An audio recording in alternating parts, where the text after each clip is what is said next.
բոլորը այսպես պատրաստվում են հունիսի ընտրություններին, քաղաքական տարբեր ուժեր, թեև մի մասը չի հայտարարել մասնակցության մասին, ամեն դեպքում ընտրություններով տեսնում եք հեռանկար իշխանափոխության։ Գիտեք, ես տեսնում եմ, որ հասարակությունը այլևս չի ընդունում Փաշինյանի վարած քաղաքականությունը եւ իշխող ուժը կորցրել է ամբողջությամբ վստահությունը հանրային դաշտի, սա միանշանակ է։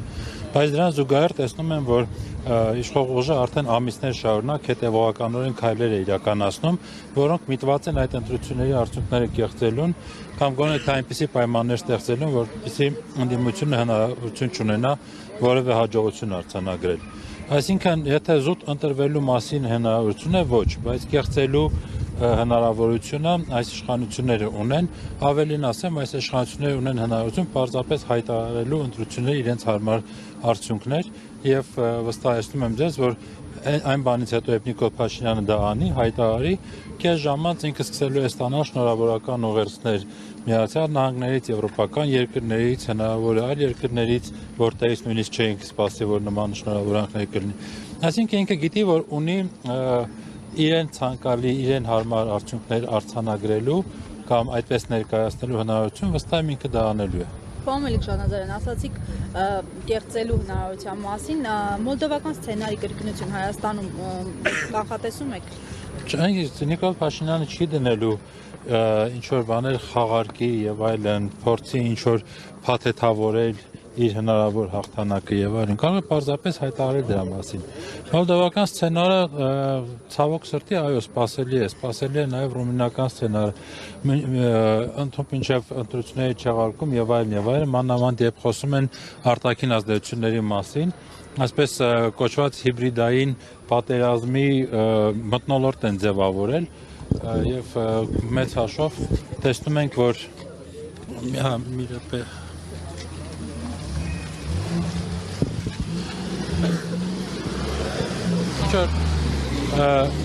պատկեր են նկարել, իբրև թե մենք ապրում ենք ինչ-որ պատերազմական իրավիճակում, հիբրիդային պատերազմ է եւ այլն, բնականաբար հետո էլ կարող են ասել պատերազմական իրավիճակ է ու դրանից բխող ինչ-որ քայլեր անեն, ոչ թե մոլդովական նախադեպ ունենանք, այլ ուկրաինական, որ առանց ընտրությունների շարունակի պաշտոնավարել։ Տեսեք, մինչ իշխանությունը մի կողմից հայտարարում է, որ իրենք բացարձակ մեծամասնություն են կազմելու այս ընտրություններում ժողովրդի վստահության քվեն են ասում ստանալու հերթական անգամ, միաժամանակ նաև շատ կոշտ արձագանքում են ընդդիմադիր բևեռների հնարավոր միավորմանը հետընտրական պրոցեսում, ասում են կանխելու են Գյումրի 2 պրոցեսը, դա ներկայացնում են կարծես դարի հանցագործություն, որը իրենք փորձում են կանխել։ Եթե մի իշխանություն, որը գտնում է, որ ինքը ունի բացարձակ մեծամասնություն, այդ դեպքում ինչի է ահասարսուռ ներկայացնում կամ վախենում նույն այդ ընդդիմադիրների հնարավոր միավորումից, ինչ տարբերություն իրենք կմիավորվեն, թե չեն միավորվի, եթե իրենք ունեն օրինակ 50 պլյուս։ Չէ, ես արդեն ասացի, որ իշխանությունը կորցրել է հանրության վստահությունը եւ Նիկոլ Փաշինյանը դա բոլորից լավ գիտի։ Ինքը շատ լավ գիտեր, երբ ուներ այդ աջակցությունը, հիմա էլ շատ լավ գիտի, որ չունի այդ աջակցությունը։ Դրա համար եթե խոսքը գնա արդար ընտրություններին, իրական ժողովրդավարական գործընթացներին, իրենք հասկանում են, որ պարտությունը այստեղ միանշանակ ապահովագրված է լինելու։ Դրա համար այլ ճանապարհներով են գնում։ Իսկ հիմա դրան զուգահեռ ինչ-որ փորձեն ընդդիմությանը վարկաբեկեն, վախեցնեն, ընդդիմադիր այս կամ այն թևը ուրիշի հետ կապեն արհեստականորեն կամ այլ թևերի միջև ինչ-որ հակասություններ մտցնեն, վեճեր առաջացնեն, դա էլ այն process-ն է, որը չի տեղավորվում ազնիվ պայքարի մեջ, բայց ազնիվ պայքար անկեղծ ասած իրենցից պետք է չէր ակնկալել, դա միանշանակ է, որ չէին անելու, ես խոսում եմ ավելի լուրջ խնդրի մասին։ Տեսեք, մենք խոսում ենք սպասող ընտրությունների մասին, բայց հենց հիմա դատարանի առջ ենք, որտեղ ընդդիմադիր ուժեղ կենտրոններից մեկի ղեկավարի պաշտոնաթող նախագահ Սերժ Սարգսյանի հանդեպ դատավարություն է իրականացում, քրեական հետապնդում։ Այլ ուժերի առաջնորդները, ընդդիմադիր հիմնական ուժերի առաջնորդները կամ ղեկավար կազմը բոլորը կամ կալանավորված են, կամ դատարաններում են, կամ քրեական հետապնդման տակ են եւ ըստ էության սա էլ ճնշման եւ այդ ընտրությունը կեղծելու ձևերից մեկն է։ Դրա համար ես չեմ կարծում, որ Նիկոլ Փաշինյանը թույլ կտա բանը հասնի նրան, որ ընդդիմադիրները խորհրդարանում կարողանան միավորվել եւ ինչ-որ հարցեր լուծել։ Իրենք փորձելու են դա թույլ չտալ եւ արդեն հետեւականորեն քանի ամիս շարունակ այդ ուղղությամբ աշխատում են։ Օրինակ, եթե այդ սցենարը լինի եւ ընդդիմությունը, որ խորհրդարանում ընտրվի որպես երկրորդ, երրորդ ուժ, իմաստուն է գնալու, ինչ եք կարծում պարոն, այսինքն տարբեր դեմքերով լինի այսօրվա իրավիճակը։ Դե գիտեք, ես ամենաշատը վախենում եմ, որ հենց այդպես էլ լինի, այսինքն հունիսի 7-ին ոչ թե իշխանափոխություն, այլ ընդդիմափոխություն լինի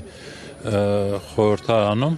Բնականաբար դա այն չէ, ինչին ձգտում է մեր ժողովուրդը իր մեծամասնության մեջ։ Այլ հարց է, որ նորից եմ ասում, տարբեր սցենարներով, քարոզչական հնարքներով եւ այլնով ժողովրդին մեջ այդ հիասթափությունն են առաջացնում բոլորի նկատմամբ համահավասար։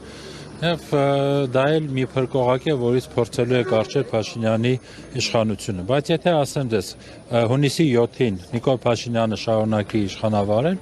մենք կորցնելու ենք մենք շատ մեծ կորուստներ ենք ունենալու։ Սկսվելու է սահմանադրության փոփոխությունից, լինելու են Հայաստանի Հանրապետության տարածքների հանձնում Ադրբեջանին, լինելու է այսպես կոչված այդ տրիպի մասին, որ խոսում են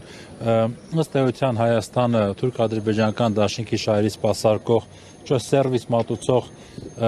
ինչպես իրենք են ասում, back office եւ ոչ թե անկախ պետություն եւ այլն։ Ել չեմ խոսում ներքին այդ